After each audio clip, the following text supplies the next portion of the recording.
말씀 보겠습니다. 사도행전 25장 1절에서 12절 말씀까지입니다. 사도행전 25장 1절에서 12절 신약성경 231쪽부터입니다.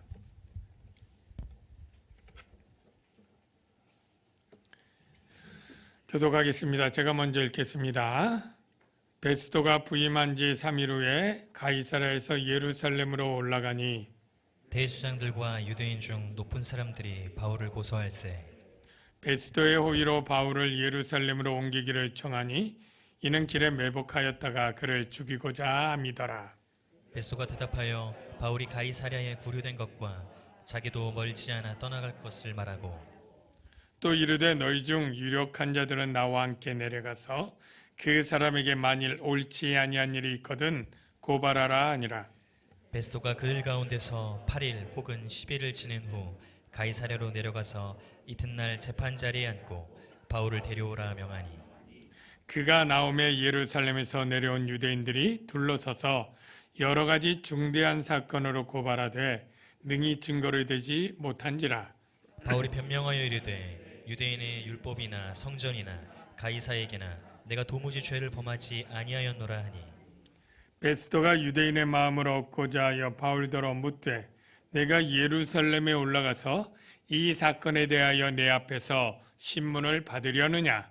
바울이 이르되 내가 가이사의 재판 자리 앞에 섰으니 마땅히 거기서 신문을 받을 것이라. 당신도 잘 아시는 바와 같이 내가 유대인들에게 불의를 행한 일이 없나이다.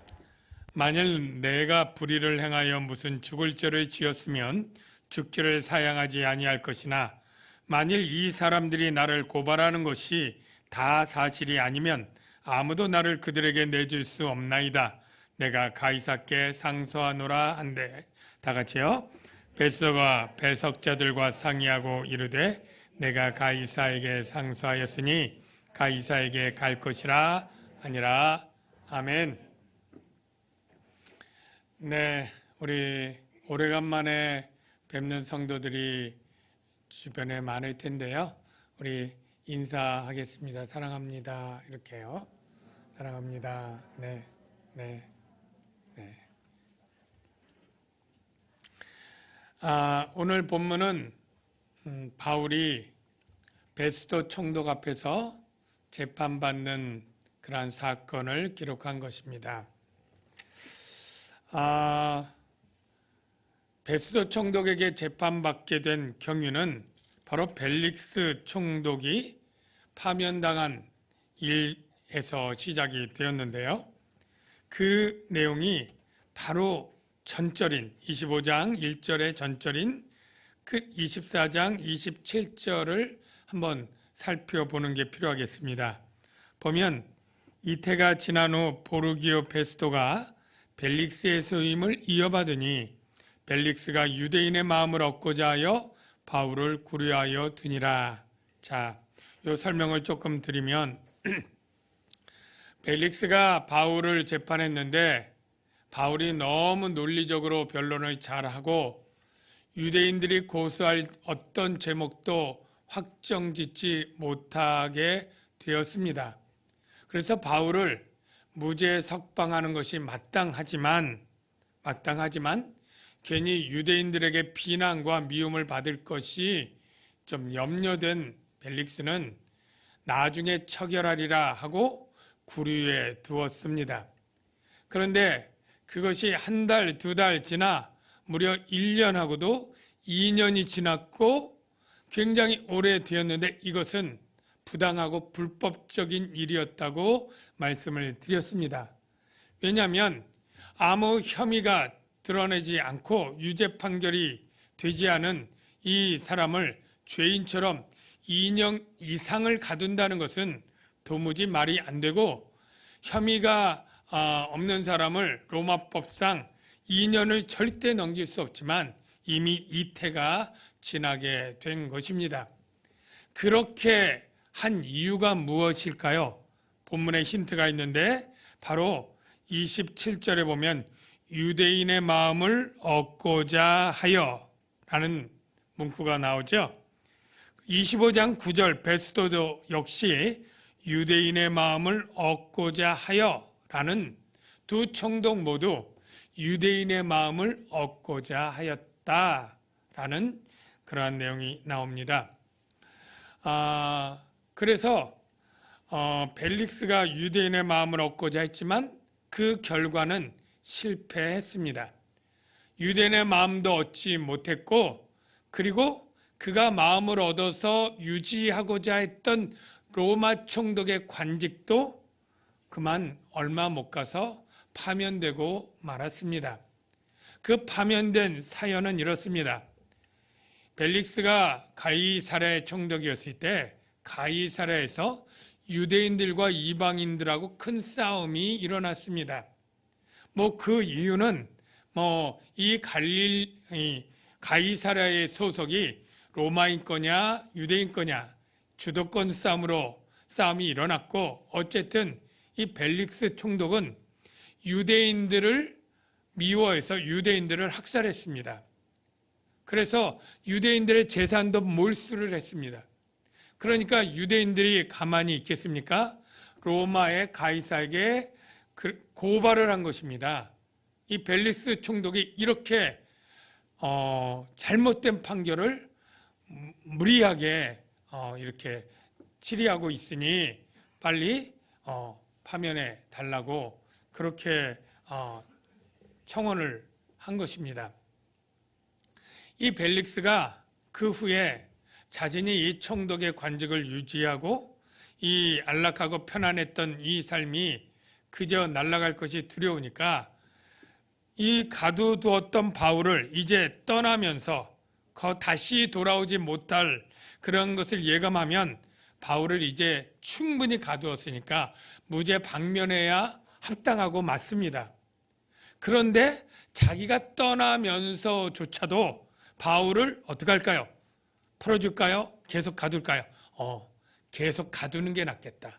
내가 갈 때 혹시 유대인들에게 이 로마 황제가 나에 대해서 어떤 판단을 물어볼 때 그래도 유대인들이 바울을 미워하던 차에 바울을 그렇게 계속 감금하고 고난을 주는 이 나한테 그래도 좋게 평가를 해주지 않겠냐, 긍정적으로 나에게 평가해 주지 않겠느냐, 이렇게 생각하고 억울하게 바울을 계속 가두게 하고 그렇게 떠났던 것입니다. 그런데 벨릭스는 유대인의 마음을 얻고 로마 총독을 잘 유지했을까요? 아닙니다. 그의 기대와는 달리 로마 황제에게 야단을 맞고 그리고 처벌돼서 관직도 잃고 형벌을 받았다, 그렇게 얘기를 합니다. 먼저 여기서 깨닫게 되는 것은 우리가 유대인의 마음뿐 아니라 사람의 마음을 얻고자 애쓰던 많은 일들이 부질없이 실패한다는 것을 우리는 분명히 알아야 됩니다. 우리가 하나님의 마음을 얻고자 하는 노력만이 그것이 가치 있고 올바른 것이다 라는 걸 분명히 알아야 됩니다. 물론 사람을 기쁘게 하는 일이 하나님을 기쁘게 하는 일과 같은 일이라면 이건 두말할 것도 없이 열심히 하면 됩니다. 그런데 우리가 교회에서도 보면 때로는 회중과 성도들이 원하는 일과 암만 생각해도 하나님이 원하는 일과 어긋나는 경우가 때때로 있어요. 왜냐하면 저나 여러분 모두 아직 죄인이잖아요. 그러니까 우리는 게으르고 편하고 쉬운 길이 더 좋아 보일 때가 많은 거예요. 그러니까 하나님이 원하는 때때로 십자가의 길, 고난의 길, 헌신의 길은 하나님이 기뻐하는 것을 알지만 하나님의 마음을 얻는 것은 당장 뭐가 드러나는 것 하나님 안 한다고 바로 벌 내리거나 뭐 잘못되는 거 없지만 사람의 마음을 반대로 하면 금방 서운하다, 심했다, 뭐 힘들다, 뭐 이렇게 되지 않습니까? 그러니까 사람들은 당장 눈에 보이는 사람의 마음을 얻고자, 그래서 내가 편안하고 참 비난 없이 그렇게 쉽게 일이 진행되도록 결정하는 때가 많이 있습니다. 그런데 오늘 우리가 깨달을 영적 교훈은 우리가 때로는 하나님의 마음을 얻는 일과 사람의 마음을 얻는 일이 나뉠 때는 우리가 쉽다고 사람의 마음 얻는 것 하지 말고 어려워도 하나님의 마음을 얻는 방향으로 선택해야 될 줄로 믿습니다. 갈라디아 1장 10절의 사도 바울의 선택이 그랬습니다.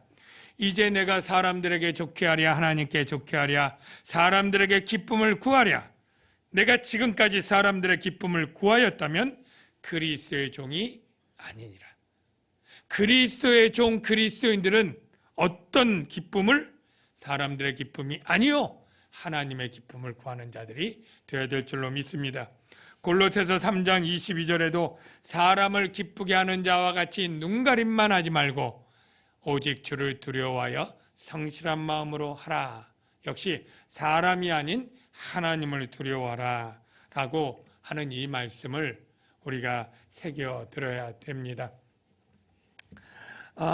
목사님들 중에 제가 들은 얘기인데 참 교회 안에 사람들에게 영향력을 끼칠 만한 그런 분들이 새로 오시는 경우가 있죠.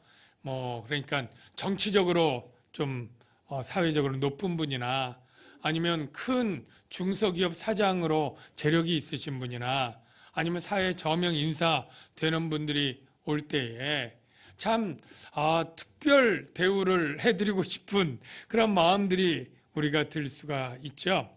그때 그 목사님은 첫 등록 신방에 가서 그렇게 얘기를 했대요. 설교 중에 내가 우리 집사님 혹은 장로님을 절대 믿지 않겠습니다. 그렇게 얘기를 하니까 신방 받다가 웬 목사님으로부터 이런 말을 듣는가 마음이 상할 수 있는데 그 내심은 이런 뜻이었죠. 우리가 교회에서 믿을 분은 신실한 하나님 외에는 없습니다. 사람은 믿음의 대상이 아니고 사랑할 대상입니다. 마찬가지입니다. 저도 여러분에게 믿음의 대상이 아닙니다. 믿음의 대상은 오직 믿음의 주에 온전케 하시는 주님밖에 없는 줄로 믿습니다. 그저 우리는 서로 사랑하고 서로 존경하고 우애 있게 지내는 그러한 연약한 사람들이에요. 허물 없는 사람이 어디 있겠습니까? 우리는 서로의 허물을 덮어주고 가리워주고 부족함을 채워주고 약함을 위해서 기도해주는 사랑의 대상이지 우리가 하나님의 자리처럼 누군가를 의지하고 누군가를 믿음의 대상으로 삼는 그러한 일은 우리가 없애야 된다는 것, 그런 의미를 설명을 드렸다고 하니까 그분이 잘 이해를 했다고 하는데 우리 모두 또 새겨들어서 여기 있는 것처럼 사람의 마음을 얻는 일, 사람을 믿는 일, 이런 것들을 참 조심해야 되고 하나님만을 믿고 하나님의 마음을 얻는 일에 우리가 힘쓰는 저와 여러분 되어야 될 줄로 믿습니다. 베스도가 이제 그래서 부임을 했어요. 그게 주 59년 여름 정도로 봅니다. 여러분 연도를 보면 57년 예루살렘에서 오순절에 바울이 붙잡혔죠. 그리고 이태가 지났죠. 그러니까 59년이고 봄을 지났으니까 여름쯤 되는 이 시점에 베스도가 부임했어요. 이거는 역사에도 있는 그러한 기록입니다. 부임을 했는데 베스도는 요세푸스나 다른 역사가의 평가에 보면 벨릭스보다는 훨씬 나은 사람, 행정력이나 도덕성이나 그런 정치력이 좋은 분으로 평가가 됐는데 본문에 나온 사건도 그런 면이 보입니다. 바로 부임하자마자 가장 중요한 일이 예루살렘에 가는 일이었어요. 3일 만에 짐 풀고 여독도 안 풀고 로마에서 왔는데 바로 3일 만에 간 거예요. 왜? 예루살렘에 바로 유대의 핵심 그러한 중심지고 거기에 유대의 종교 권력자들이 다 있잖아요. 그리고 지금 로마와 유대의 이 갈등을 해결하려면 바로 지도자들과의 갈등을 풀어야 되잖아요. 그래서 거기 가서 이야기를 하니까 대제사장들, 그때 이스마엘이라고 하는 대제사장이 있었던 때라고 합니다. 근데 왜 복수냐? 대제사장은 원래 한 명이에요. 복수 있는 것은 증경 대제사장들이 같이 늘 실세로 있었기 때문이고, 거기에 이제 관료들과 함께 얘기를 하는데 덕담도 나누고 서로 잘 협력해서 하자 뭐 그런 얘기를 했는데, 이 유대인들이 아주 강교하게 청원을 합니다. 어떤 청원이냐면, 자, 지금 새로운 신임 총독이 왔는데 그가 우리에게 잘 보이려고 하고 좋은 관계를 맺으려고 노력하고 애쓰는 중이다. 요때 우리가 거절할 수 없도록 부탁을 하자. 그 부탁이 무엇입니까? 3절에 있는데요. 볼까요? 베스도의 호의를 베풀어 주십시오, 이거죠. 바울을 예루살렘으로 옮겨 주십시오, 이겁니다. 부탁이. 왜요? 왜 옮겨달라고 합니까? 이는 길에 매복하였다가 그를 죽이고자 함이라. 2년 전에 바울의 살해 음모를 꾀했던 그들이 실패로 돌아가자 다시 바울을 죽일 기회가 이때다. 새롭게 신임 총독 왔을 때 요때 죽여야 된다. 그래서 이 바울을 호의를 거절할 수 없겠지. 그리고 다시 예루살렘에 올 때 이 오는 길이 이틀 이상 걸리는 긴 여행길이고, 거기 광야가 많고 거기는 언덕, 바위, 험난한 꼬불꼬불한 그런 길도 많을 때 요때 그냥 수십 명 달려 들어가지고 바울을 쳐 죽이자, 이런 계획을 세운 것이에요. 여러분, 요쯤에서 우리가 생각할 것, 어떻게 보면 이 벨릭스 총독도 있고 바울도 이 유대인들이 또 이렇게 죽이려는 걸 생각지 못했던 때 이들은 이 몇 년이 지나도 바울 죽이기를 아주 골몰하고 염두에 늘 두고 있었다는 것을 우리가 알 수 있어요. 이거는 뭐냐면 사단의 그 역사는 끊임없이 바로 하나님을 대적하고 하나님의 사람들을 공격해서 무너뜨리려고 하는 역사를 늘 호시탐탐 노리고 있다라는 것을 보여줍니다. 때로는 사단의 공격이 없으니까 이제 제 불에 지쳤나 보다, 이제 안 하려나 보다, 절대 그렇게 생각하면 안 됩니다. 오히려 안전하다, 편안하다 할 그때에 사단이 그 틈을 노리고 무너뜨리는 일이 많이 있습니다. 바울이 말한 말씀 중에 너희가 섰다고 생각할 때 넘어질까 조심하라, 그런 말씀 있잖아요. 우리가 흔들흔들 비틀비틀 거릴 때 넘어질까 조심하는 건 누구나 다 하는 거예요. 근데 이제 딱 섰어. 우리는 이제 안전해. 우리 교회도 안전해. 우리 이번에 장로님도 세우고 임직자들도 이렇게 많이 세우고 재정도 이제 괜찮아지고 우리 교회는 이제 문제없이 평탄하게 될 거야. 이럴 때 문제가 생기면 훨씬 크게 넘어집니다. 대형 교회들이 정말로 일꾼들, 충성된 일꾼도 많고 교육자도 많고 건물도 있고 재정도 넉넉하고 한데 거기서 한번 문제가 생기면 교회가 그냥 갈라지고 수많은 사람들이 상처 입고 뿔뿔이 헤어지고 이런 일들이 한국 교회에 자주 있잖아요. 교회가 작아서 넘어지는 게 아닙니다. 오히려 클수록 재정이 탄탄할수록 더 어떤 알력 다툼이 있고 그런 것들이 부닥치면서 문제가 생겨요. 여러분, 믿음의 가정들 이렇게 꾸릴 때 주일학교 아이들 잘 다니고 정말 우리 믿음의 가정으로 영적 가정들이 안심해서 안 됩니다. 언젠가 걔가 자라더니 고등학교 되고 대학교 들어가더니 나 예수님 안 믿을래요. 신앙에 자유가 있는데 냅두세요. 그리고 나가가지고 가슴을 치고 안타까워하는 그런 일들이 참 많잖아요. 우리가 이제 우리 자녀들도 다 믿음에 서고 우리 경제적으로 교회에서 다 하고 그럴 때 방심하면 우리가 하나님께 나가고 기도하는 일 게으를 때 사단이 흔드는 일들이 얼마든지 있기 때문에 다 이루었다, 이제는 섰다, 이제는 평안하다, 이럴 때도 언제든지 사탄은 틈을 노리고 공격한다는 것을 우리가 명심하고 늘 경계하면서 믿음의 줄을 굳게 붙잡고 나가야 될 줄로 믿습니다. 근데 이 베스도가 이때 행정력을 딱 발휘해서 보니까 아니 굳이 가이사랴에 있는데 왜 예루살렘으로 데려오라고 하지? 이게 논리적으로 안 맞고 내가 이제 곧 가이사랴로 가는데 다시 바울을 또 갔다가 또 오란 말이야? 이것도 말이 안 돼. 그래서 호의를 베풀지 않고 딱 냉정하게 거절을 합니다. 그리고 고발팀이 있으면 유력한 사람들이 있으면 내가 이제 가이사랴로 가니까 나랑 같이 갑시다. 그래서 거기서 재판합시다. 이렇게 얘기를 해서 유대인들의 음모가 좌절된 거예요. 그래서 일단은 유대인들도 다시 고발팀을 다시 꾸려서 가이사랴로 갔고 그 다음날 재판을 딱 열게 됩니다. 그래서 재판 과정이 6절부터 있는데 바울을 데려오라 명했고 7절 보십시오.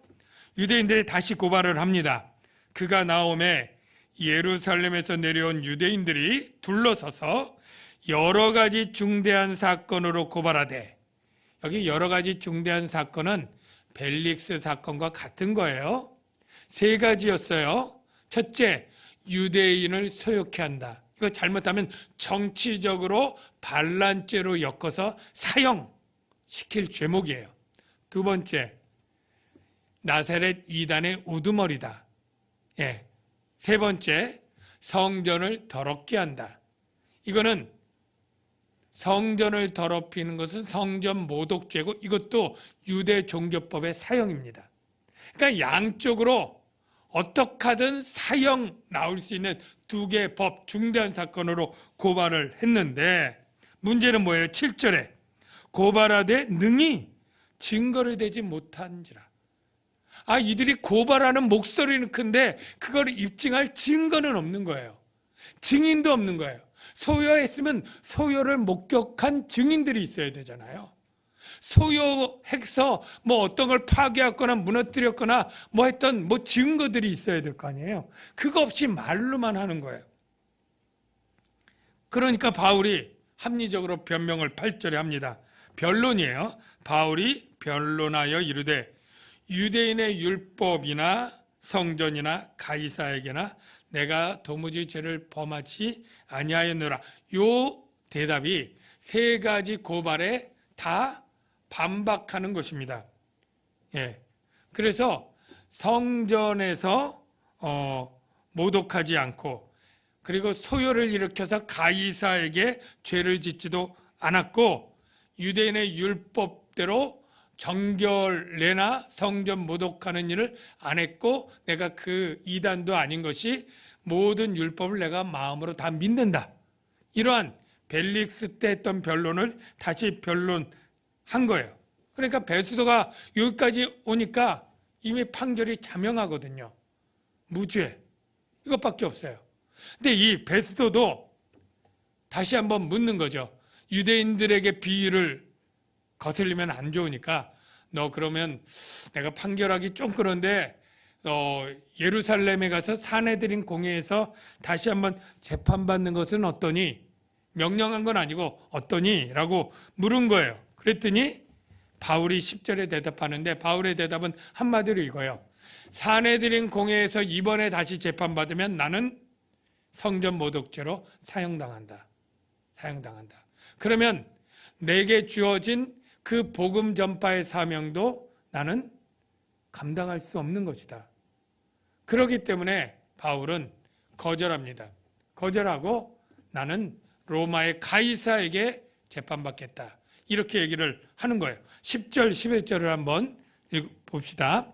바울이 이르되 내가 가이사의 재판 자리에 섰으니 마땅히 거기서 신문을 받을 것이라. 베스도 총독도 가이사에게 위임한 사람이니까 난 가이사에게 재판받는 중이다. 당신도 잘 아시는 바와 같이 내가 유대인들에게 불의를 행한 일이 없나이다. 증거 없지 않느냐. 만일 내가 불의를 행하여 무슨 죽을 죄를 지었으면 죽기를 사양하지 아니할 것이나 내가 유대인에게 불의 지었다면 나 가서 재판받고 죽어도 괜찮다. 그러나 만일 이 사람들이 나를 고발하는 것이 다 사실이 아니죠. 아무도 나를 그들에게 내줄 수 없나이다. 베스도 총독, 나를 예루살렘에 내주어서는 안 됩니다 라고 얘기하고, 내가 가이사에게 상소하노라. 이 아무나 가이사에게 상소할 수 있는 건 아니에요. 로마 시민권자인 바울만이 가진 특별한 권리입니다. 하급 심에 불만을 품으면 나중에 상급 심에 할 수 있는데, 그중 최고의 권위자인 네로 황제, 당시 치하니까 네로 황제에게 할 수 있는 법령이 있었어요. 그래서 로마로 가겠다라고 하고, 베스도는 생각해 보니까 그게 좋거든요. 왜? 내가 지금 어쩔 수 없어요. 지금 바울을 무죄 석방하면 유대인들이 들고 일어나고 미움을 받을 거고, 그렇다고 로마 시민권자를 예루살렘 보내서 죽게 하면 나중에 그건 문책받을 그런 일도 되는 것이고, 이럴 수도 없고 저럴 수도 없는데, 알아서 바울이 나 여기서 판결 안 해도 되고 내가 로마 가서 가이사에게 판결 받겠다 라고 하니까 정말로 다행인 거예요. 그래서 그래, 그러면 로마로 보내기로 시작을 한 거죠. 여러분, 여기서 두 가지 제가 말씀드리려고 하는데, 첫 번째는 바울이 로마로 가겠다고 하는 것은 육신의 안위를 위해서입니까? 복음을 위해서입니까? 라고 할 때 정답은 드러났죠. 예. 바울이 어떻게 보면, 바울이 어떻게 보니까 이 죽을까봐 살기 위해서 로마로 가자고 하는 어떤 묘수를 생각해 냈네 라고 생각하기가 쉬워요. 그런데 우리가 알아야 될 건 뭐냐면, 바울은 생명의 안전을 위했다면 전도자가 안 되는 거예요. 복음을 안 전하면 되는 거예요. 예루살렘에 안 가면 되는 것이고, 붙잡힐 일도 재판받을 일도 없는 거예요. 바울은 이미 복음을 전하고 주를 위한 것이 그 인생의 최고의 궁극적 목적이었기 때문에 목숨을 버리고라도 복음을 전하려고 했던 자입니다. 그러니까 로마로 가려고 했던 것도 사실은 겉으로 볼 때, 믿지 않는 사람들 볼 때는 저가 살기 위해서 좋은 묘수를 생각해냈네. 아마 베스도 총독까지는 그것밖에 생각을 못했을 거예요. 그러나 바울이 그렇게 말한 그 이면에는 늘 로마에 가서 복음을 전하겠다고 하는 그 사명감과 열정이 매우 강했다는 걸 우리는 기억을 해야 합니다. 그걸 어떻게 알 수 있느냐면, 바울이 성경 여러 곳에 내가 로마에 가서 복음을 전해야 된다라고 하는 소원을 담아놨어요. 왜 꼭 로마를 가려고 하느냐? 로마가 그 큰 제국의 핵심이잖아요. 중심이잖아요. 모든 길은 로마로 통한다.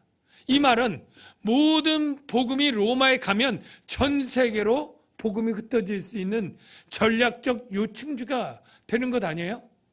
그러니까 로마에 가서 스페인도 가고 모든 이 세계 제국의 수도에 복음을 전하고자 하는 그러한 열정이 있었던 거예요.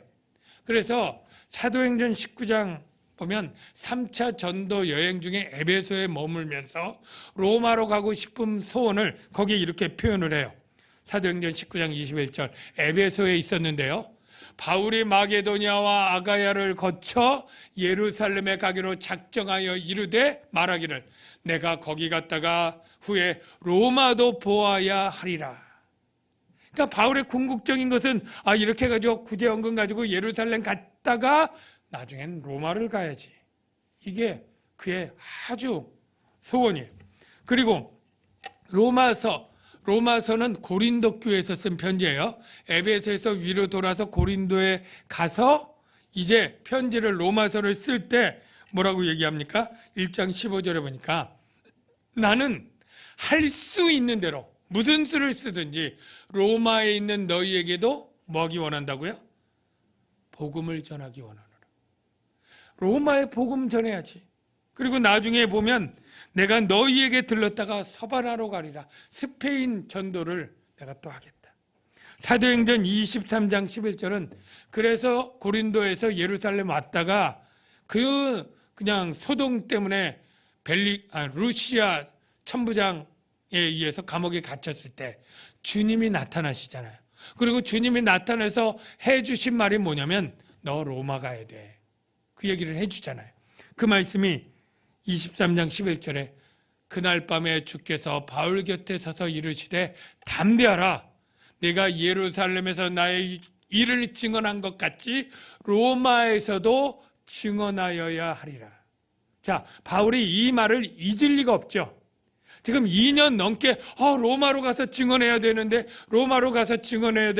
이게 내 소원이고 주님의 뜻이고 사명감에 불타 있었는데 2년 동안 막혔다가 이 기회가 되자 내가 로마로 가겠다. 길이 열리는 거죠. 사랑하는 성도 여러분, 여기서 우리가 깨닫는 것, 바로 우리 인생의 가장 중요한 목적은 바로 우리의 편안함과 안위를 위한, 우리의 인생의 행복을 위한 것보다 더 높은 목적은 바로 하나님을 위하여, 복음을 위하여 사는 삶인 것을 우리가 알아야 됩니다. 예. 어떤 사람은 먹기 위해 사느냐 살기 위해 먹느냐 이게 헷갈리는 사람이 있는데 어떤 걸 위해 살아야 돼요? 예. 먹기 위해 삽니까? 살기 위해 먹는 거겠죠. 이건 수단이죠.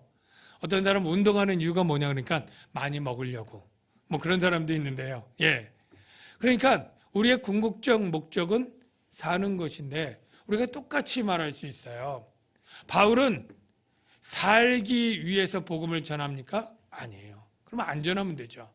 바울의 목적은 살기 위한 것보다 더 큰 목적, 바로 복음을 전하기 위해서 그가 살아가는 거예요. 지금 로마로 간다는 게 생명의 위협을 피하기 위한 게 아니고 죽으면 복음을 못 전하니까, 로마를 못 가니까 그의 목적은 그냥 살고자 하는 그 목적이 아니라 그 위에 살아야만 로마도 가고 로마의 복음을 전고 하나님 나라를 이룰 수 있으니까. 그래서 사랑하는 성도 여러분, 저와 여러분의 목적이 세상 사람들처럼 이 세상에서 안락하고 편안하고 건강한 것 다 좋아요. 그런데 그 이상의 목적이 있어야 될 줄로 믿습니다. 왜 건강해야 합니까? 왜 돈 벌어야 됩니까?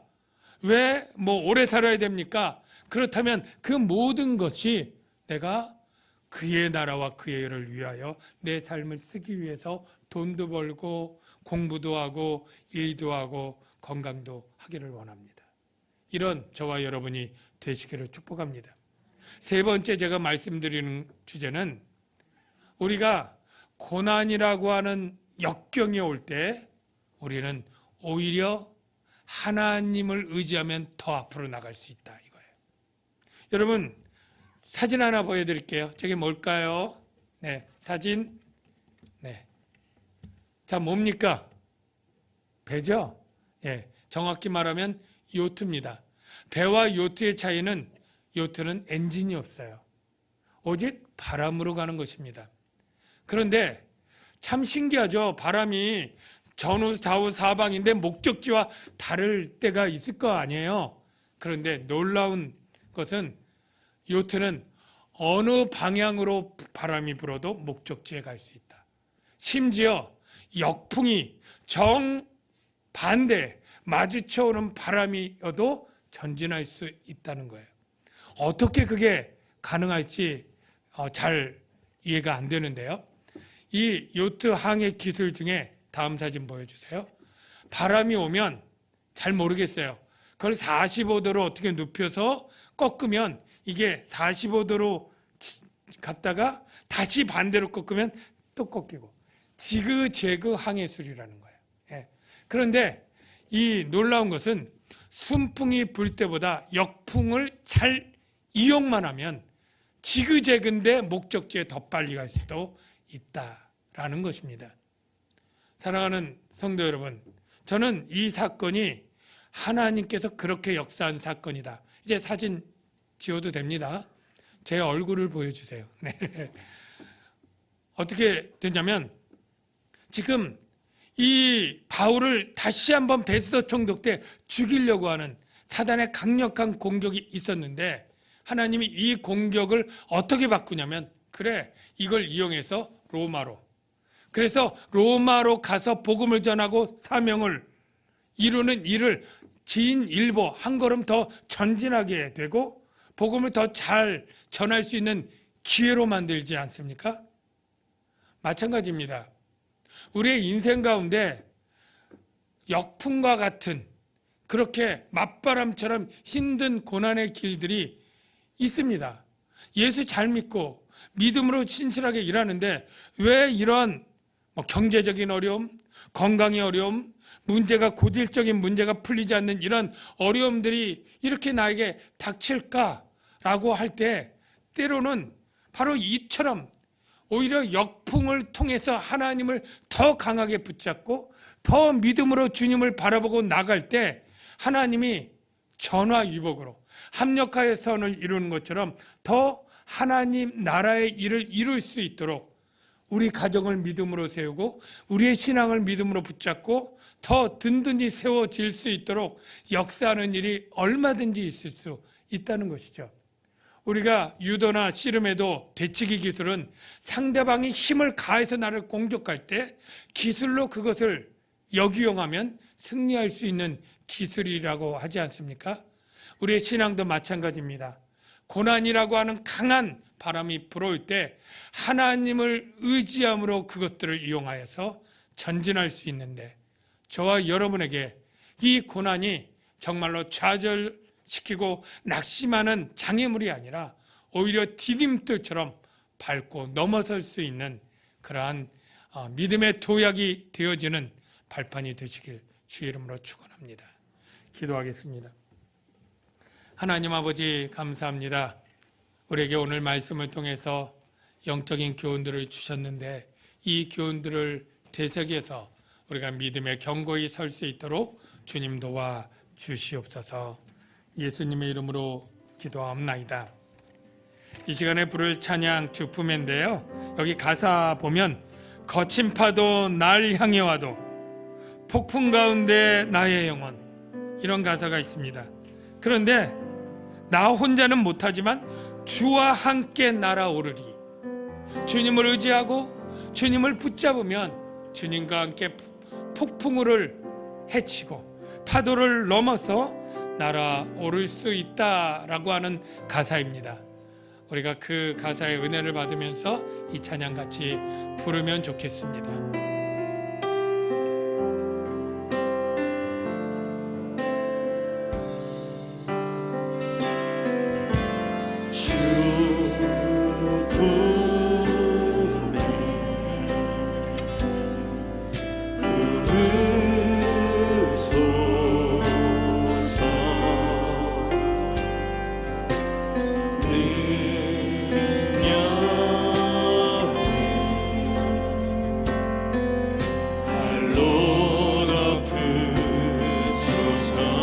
거친 파도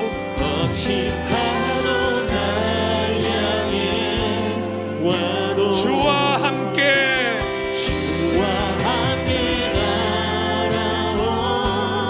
날아오르리. 폭풍 가운데 나의 영혼 잠잠하게 주를 보리라. 주님 안에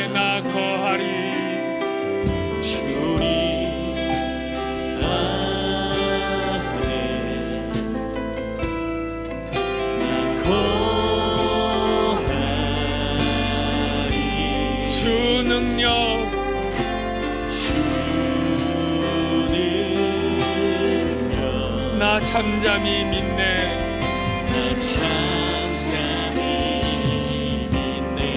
거친 파도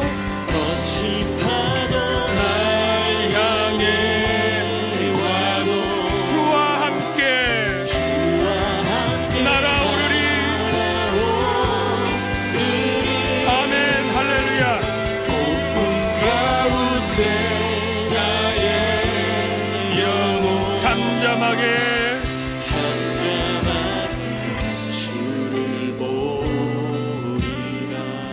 여러분 눈 눈을 감고 주님의 은혜를 생각해 봅시다. 혹시 이 중에 거친 파도 가운데 지치고 힘든 성도님들 있습니까? 내 삶이 왜 이렇게 비바람과 폭풍 가운데 힘들고 어려운 삶 속에 있게 날 두셨습니까? 하면서 서운한 마음을 가진 분이 혹 있습니까? 알 수 없는 고난 가운데 우리가 지치고 낙담하게 되는 분들이 계십니까? 하나님께서는 거친 파도를 보내시지만 같이 그 파도를 넘어 오시기 때문에 주님을 붙잡고 의지하면 그 파도를 뛰어넘을 수 있고 폭풍 가운데도 평안과 잠잠함을 이룰 수 있다고 이 가사는 우리에게 말하고 있습니다. 이 시간에 우리 하나님께 도움을 구하면서 기도합시다. 하나님, 내게 있는 이 폭풍을 이겨나여서 내가 하나님과 날아오를 수 있도록 주님 도와 주시옵소서. 이 고난과 시련을 능히 이겨 넘어 달릴 수 있도록 우리를 붙잡아 주시옵소서. 화처럼 여기던 그 일들이 내게 복으로 바뀌게 되게 하시고 고난으로 더 믿음이 자라나고 견고히 설 수 있도록 주님 역사에 주시옵소서. 잠잠히 주님만을 의지하고 주를 바라보겠나이다 라고 고백을 담아서 우리 한번 주님께 한 1, 2분 통성으로 기도하겠습니다. 다 같이 기도합니다. 주님, 주님, 주님, 이 시간에 우리의 연약함과 우리의 두려움을 솔직하게 고백하며 주님의 도우심을 간절히 기도합니다. 나는 아무 능력이 없습니다. 오직 주님이 능력이 있습니다. 이 문제 앞에서 내가 해결해야 될 방향과 길도 알지 못합니다. 주님이 길을 아시오매, 주님의 생명길을 아시오매 나를 붙잡아 안아주시고 그 생명의 길로 나를 인도해 주시옵소서. 이 고난의 문제를 내가 두렵고 힘들고 어렵지만 주님만을 의지하고 바라보니 주여 나를 건져 주시옵소서. 나를 붙잡아 일으켜 주시옵소서. 주님만을 바라보겠나이다. 역풍을 오히려 믿음의 길로 전진하도록 인도하시고 하나님의 선한 뜻이 이루어지는 기회로 만들어 주시옵소서. 주님만을 의지하며 예수님의 이름으로 기도합니다.